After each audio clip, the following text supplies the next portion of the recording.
الذي جعل لكم الأرض فراشا والسماء بناء وأنزل من السماء ماء فأخرج به من الثمرات رزقا لكم فلا تجعلوا لله أندادا وأنتم تعلمون۔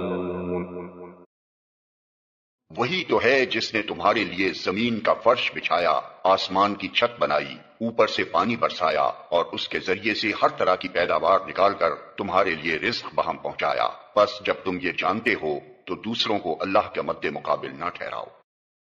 وَإِن كُنتُمْ فِي رَيْبٍ مِّمَّا نَزَّلْنَا عَلَىٰ عَبْدِنَا فَأْتُوا بِسُورَةٍ مِّن مِّثْلِهِ وَادْعُوا شُهَدَاءَكُم مِّن دُونِ اللَّهِ إِن كُنتُمْ صَادِقِينَ۔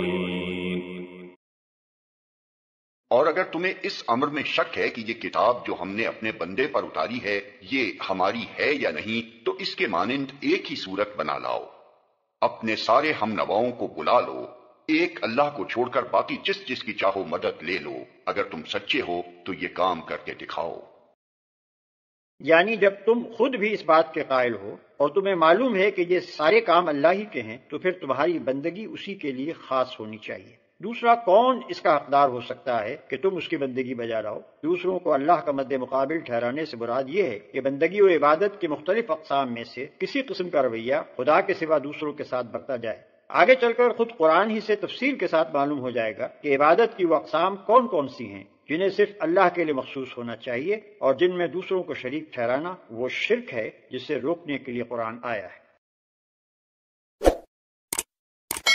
Like, share and subscribe for more videos.